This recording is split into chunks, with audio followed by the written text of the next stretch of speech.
This is the Longs Arms in Dorset, which has been dubbed Wiltshire's most haunted pub. And as you can see, that glass there has spontaneously shattered for no apparent reason. The Longs Arms landlord, Rob Alcock, recently released this CCTV footage. Some have suggested that an object must have fallen on the glass. Alcock disagrees. Quote, "That's not possible, because it's a single glass. They're not touching, and this is a toughened Guinness glass, with the bottom blown out of it," he said.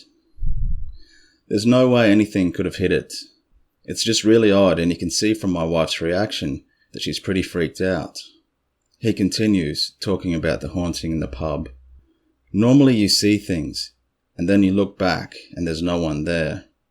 I'll be walking through to the kitchen, which has a door that opens both ways, and it will open as if someone is on the other side pulling it. You get used to things like that. And looking at that glass there, you can clearly see that nothing hits it. It's just a spontaneous explosion. I mean, it's tucked nice and safely in the shelving there, so nothing could have dropped on it, like he said. The only thing that I thought of potentially is some sort of sudden temperature change.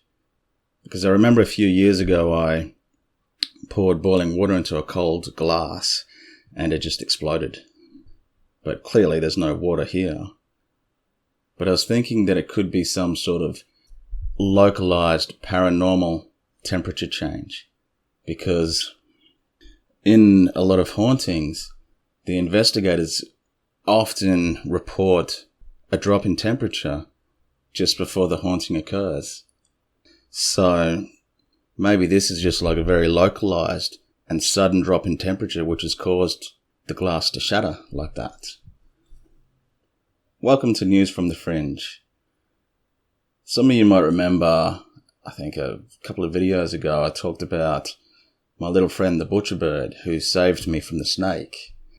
And well, last week I got a bit of a shock because as I was driving out the driveway, I looked down on the ground and there was this bird that had been torn to pieces. It was the same colour as the butcher bird, grey and black, and all that was left was just a pile of feathers and one wing. And I thought, oh no, a cat's got it. But you'll be glad to know, as I was, that the butcher bird, both of them are still alive. As you can see here, this is the little guy here.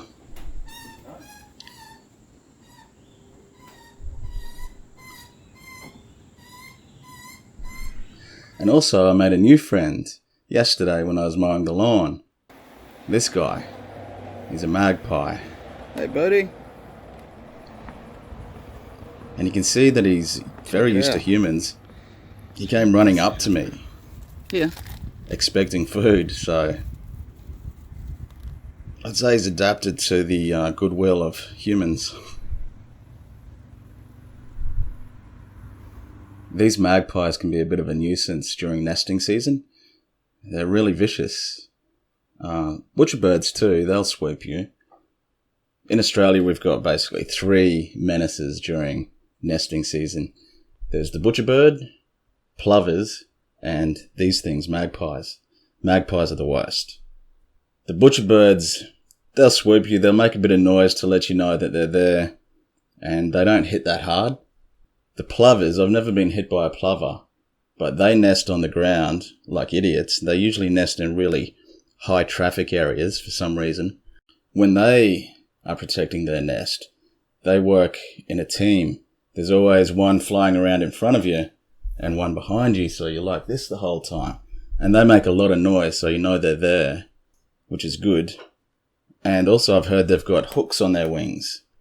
So I don't know if they use the hooks to actually attack. I've heard they do, like they can scratch you up. But the magpies are the worst. The magpies are bigger and heavier, and they make no noise. And so you'll just be walking through a park or something like that, and then bang, it'll hit you on the back of the head or on the ear.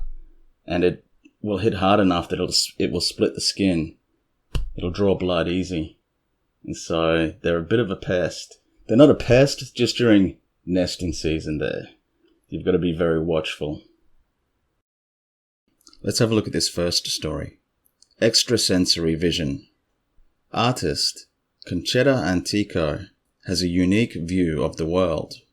For much of her life, Antico didn't realize that there was anything special about her vision.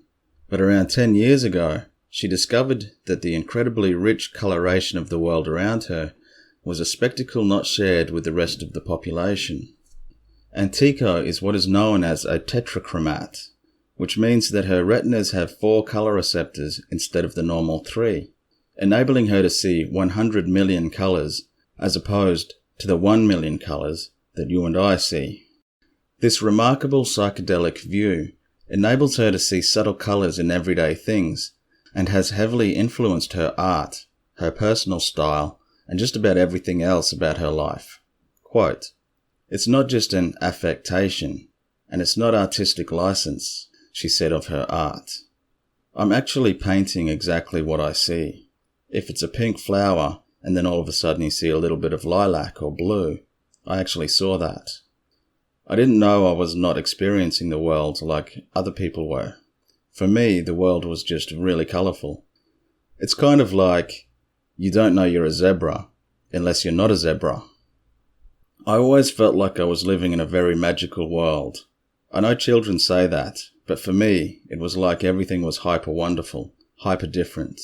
I was always exploring into nature, delving and trying to see the intricacies, because I'd see so much more detail in everything." Close quote. I'd love to know how she sees people, and I wonder how she sees herself. It'd be strange, wouldn't it? 100 million colours. Okay, so this next one is a bit of a long read, but stick with it because it's really interesting and encouraging information for the UFO field. So have a listen. UFO Disclosure 2022? For decades, the subject of UFOs has been buried in secrecy, but over the last 12 months we've seen a stark change in attitudes towards the phenomenon and a greater openness from the US government, in particular concerning US Navy reports of unidentified objects and efforts to investigate them. The Pentagon recently announced that the founding of a new UFO office known as the Airborne Object Identification and Management Synchronization Group, will serve as the successor to the US Navy's Unidentified Aerial Phenomena Task Force. New legislation has also been implemented that is designed to enable full transparency of UFO investigations and to make pertinent data accessible to everybody. Quote, "The effort to detect, track, and measure the UFO phenomenon in the field in real time has recently entered a new phase. The technology has gotten better, software tools have improved, and the current interest in UFOs has attracted new, qualified professionals. While one can't predict how soon we will gain new fundamental knowledge about UAPs/UFOs, I believe that these efforts are very likely to succeed and set UFO research onto a new foundation of reliable physical data. And as a consequence, we will have even more evidence, as if it was needed, that the UFO phenomenon is real and can be studied scientifically," said Mark Rodegier, and I'm sure I've got that pronunciation wrong, his last name. It's spelled I'll put it up there, the spelling. Director of the Center for UFO Studies in Chicago. In June 2021, the US military and intelligence community issued a report on UAPs. It was followed by congressional urging to establish a formal office to carry out a coordinated effort on collection and analysis related to UAPs. Quote, "Our national security efforts rely on aerial supremacy, and these phenomena present a challenge to our dominance over the air. Staying ahead of UAP sightings is critical to keeping our strategic edge and keeping our nation safe," said Senator Kirsten Gillibrand on 9th of December 2021. One of the new UAP officer's responsibilities will be to implement a plan to test scientific theories related to UAP characteristics and performances, Gillibrand said in a statement. This next section is pretty interesting. It's mainstream science's strategy, I guess, to try and get some information on these UFOs. One upcoming initiative called the Galileo Project will search for extraterrestrial equipment near Earth. It has two branches. The first aims to identify the nature of interstellar objects that do not resemble comets or asteroids. Like, I can never pronounce this, Mua,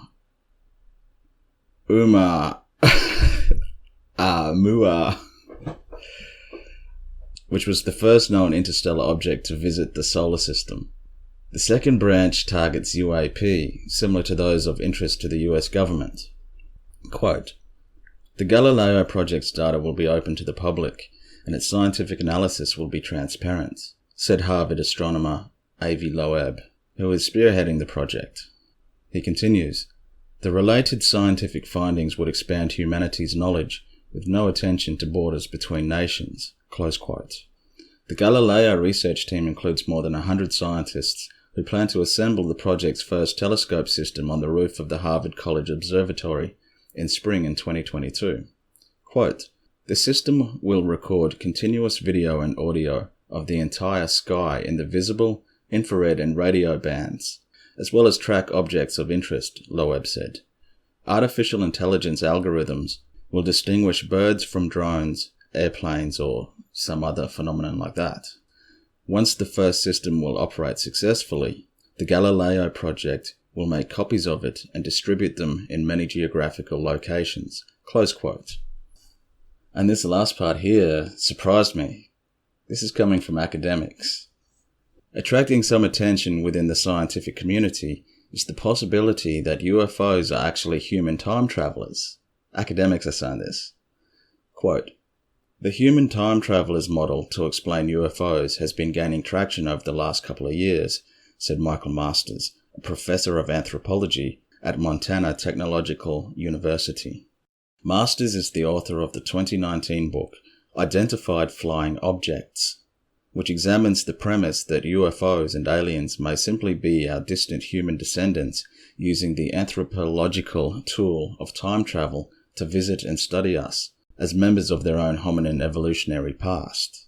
Quote, "I think people are starting to realize that it makes a lot of sense in the context of how these ships operate, how they can achieve such incredible accelerations and decelerations if they are manipulating space-time in their own reference frame in and around these crafts.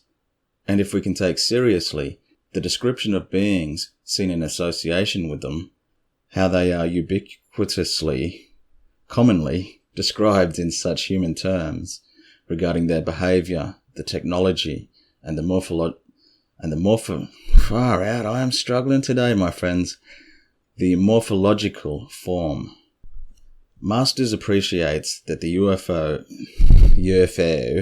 UAP topic is being taken seriously by a broader group of professionals in fields.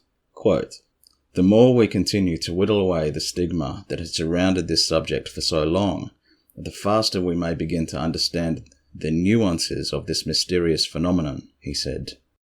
Well, that was a bit of a bumbling and mumbling effort there from me. I apologise for that, but I'm sure you don't care. Yeah, what do you think? I think that's brilliant. This is starting to become mainstream now. As soon as, like you said, as soon as that stigma drops, there's going to be more and more reports coming in because people aren't going to be embarrassed about it. And we might actually finally start to get some answers here. International Submerged Station. Plans for the ISS. NASA is planning to crash the International Space Station into the Pacific Ocean in January 2031. Ever since the first module was launched all the way back in 1998, the station has not only helped to advance our understanding of space, but has also paved the way for numerous scientific discoveries, while also helping to benefit international relations between dozens of countries along the way. It will ultimately end up in what has become known as the Oceanic Pole of Inaccessibility, a remote region of the South Pacific known for its use as a cemetery for old satellites and spacecraft. And so what is this Oceanic Pole of Inaccessibility? And how dramatic does it sound? It sounds very sci-fi. Apparently, it's a spot about 2,250 kilometers from any land, making it the perfect place to dump dead or dying spacecraft. And that's why it's home to what NASA calls a spacecraft cemetery. This is an odd little experience with a strange cube. A couple of nights ago, I was going downstairs at somewhere between 11:30 p.m. and 12 a.m. I looked out my front door, which is right in front of the stairs. On the top step of my porch was a large, white, glowing cube. It just sat there, and there was a pinkish light being emitted from it. The light was extremely bright and flashing sporadically. The duration between flashes intermittently long and short. I live with a 7-year-old, so I just assumed it might be one of his toys left outside. I went back upstairs a few minutes later, and I could still see it flashing. So then I went to bed. The next day it was gone, and everybody in my family assures me that no toys were left outside and no porch lights were left on. To me, this was more odd than unnerving, since the cube appeared just like any inanimate object. I really like those just odd, non-dramatic, strange sort of stories like that. It's just, I don't know, I find them believable and just unexplainable. Anyway, that's all I've got for you today. I hope you all have a great week, and I'll see you next time. Bye.